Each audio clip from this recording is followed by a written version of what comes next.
بسم الله الرحمن الرحيم. الحمد لله والصلاة والسلام على رسول الله صلى الله تعالى عليه وسلم.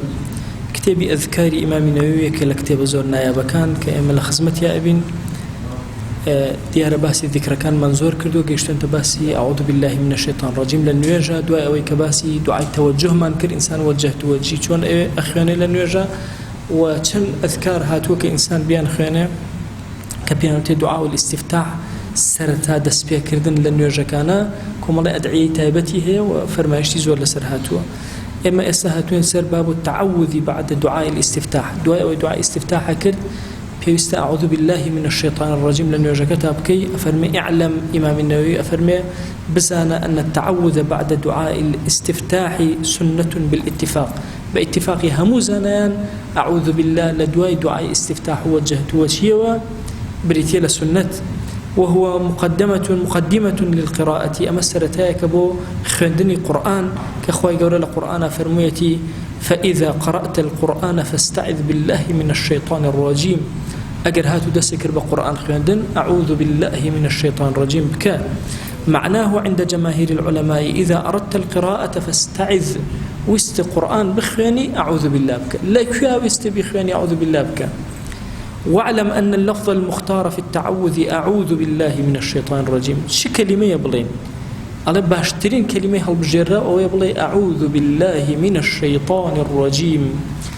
أعوذ يعني بنا أجرم بنا، عوذ بمعنى بنا أجرتني يعني بنا أجرم بخواجل الله جل جلاله لكل الشيطان رجم كراوي ملعون دي ورا أجر بنا خوا بناد به پنا بگری بخوا خوا پشت به شیطان چون اتوانه زفر پی بینه بو بدل انسان لنوجکان یا بلا اعوذ بالله من الشيطان الرجيم. اگر کسی وتی اعوذ بالله السميع العليم من الشيطان الرجيم افرم قیناک هر دروست ولا باس به، يعني پنا اگرم بو خوای ک سميع بسر عليم زانايا من الشيطان الرجيم للشيطان الرجيم كراو دور لرحمتي خوا أفرمي هالدروستا بلان واباشتر النيوجكانا أعوذ بالله من الشيطان الرجيم بخوانا نك أعوذ بالله السميع العليم من الشيطان الرجيم. أفرمي للروايتك هاتوك بيغمبريان صلى الله عليه وآله وسلم أهوي فرمويتي أعوذ بالله من الشيطان الرجيم من نفخه ونفثه وهمزه. سه كلمة لدواء وتوا من نفخه ونفثه وهمزه. خواه بنا أقرم بتول الشيطان لا تشتكي شيطان لا سيشتي نفخ نفث همز. أفرمي معناه أمتشيه أفرمي همزي شيطان بريتيا لشيتي، يعني خواه بنا أقرم بتول لويك شيطان شيتم بك، بنا أقرم بتول لوي نفخ شيطان فومتي بك نفخ توشي كبرم كا، بنا أقرم بتو لوي كشيطان توشي شعري خرابم كا. واتا بنا أقرم بتو خواهي جان لشعري شيطان لا شيت كردني شيطان وهروها لا كبرو خوبا قورزانيني شيطان لهرسيكا. چونك الشيطان كاتك كبر أكا فو، طبعا إنسان فو ناكات أخوي بلام كأنما جورك لجورة كان كخوي أو أكات باءدا كأنما فويتك راو بويا كبر لو هاتو من نفخه ونفثه وهمزه. خواه بنا أقرم بتو لكبري شيطان لشعري شيطان وهروها بنا أقرم بتو پروردگارا لشيتيك شيطان بسر ما بينه. يعني أمس كلمة بيغمريان صلى الله عليه وآله وسلم بوزياد كلمة. اعلم أن التعوذ مستحب ليس بواجب. بزانا أعوذ بالله واجبني سنة زور مؤكد كبيكي. لو تركه لم يأثم. أجد تركي كرجنا هبار نابي نرجكش بطال نابته بعمدي بسهو تركي كي نرجكت بطال نابته سجد بسهو نابي لهمو نرجكنا سنة جيب جيكي سواء نرجكت فرض يا سنة دعاء الله أكبر تحرمك الدعاء توجه خلال وجهت وجهي يكسر أقول بعوذ بالله من الشيطان الرجيم بخوان.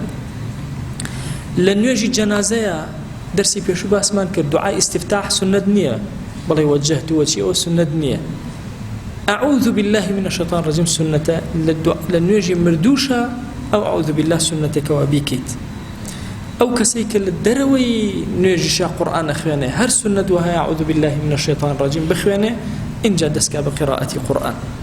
لكيا أعوذ بالله أخواني أفرمي واعلم أن التعوذ مستحب في الركعة الأولى بالاتفاق لركاتي كما باتفاق همزانا سنتك ولا ركاتي كما أعوذ بالله من الشيطان الرجيم بخواني أقل ركاتي كما لبيرتشو ركاتي دوهما بخوانا لدوهما لبيرتشو لسيهما أعوذ بالله من الشيطان الرجيم بخوانا لتشوارما بخوانا لكيا بيرت كوتو بلام لكاميانا زور آكترة سنتك زور قورترة لركاتي كما لبير النتي هو البداه مجاري أعوذ بالله من الشيطان الرجيم بخواني أفرمي أو نجانيك وبنهيني أكرن هذه نجكانش بأشكرا أكرن أفرمي لويك بنهيني أكرن نجكان وكون نجي عسرني ورو توج بسوكي أعوذ بالله من الشيطان الرجيم بخوانا أوانيك بدنجي برز أكرن آية أعوذ بالله بدنجي برز أخوان يا بدنجي نزم أفرمي خلافتي يا لنوان زاناني مذهب إمام الشافعية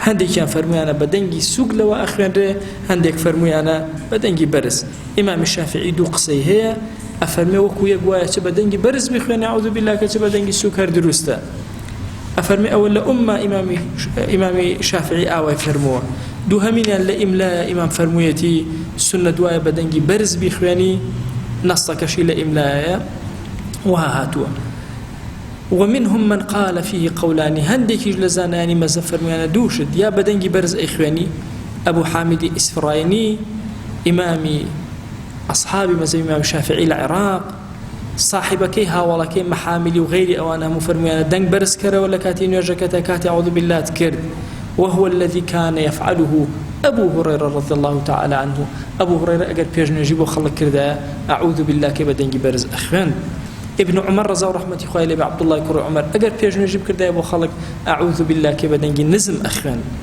أفرمي كلامك ابن عمر لمذهب إمام الشافعي أصح ترى وهو المختار والله أعلم أوان باشترى إمامنا ترجيحي أو أداء أعوذ بالله كان بدنجي نزم بخوانا لبسم الله الرحمن الرحيم ودنج برس بكرا ولا نرجع كانتا خواي كان لبركة نوري أم كتاب بشمان مكا أم كتاب كروناكينا وقوركان من يا رب العالمين مال من ضل من جيان من حياة من مردن من قبر من قور من همو يبام كتاب برازين رو يا رب العالمين خوايا بمان جرى لو كساني كسود ورقرن لفرماش تكاني بيغمبر جان صلى الله تعالى عليه وسلم قبول من كلا يخوض يا رب العالمين وصلى الله على سيدنا محمد وعلى آله وصحبه وسلم تسليما كثيرا أبدا إلى يوم الدين.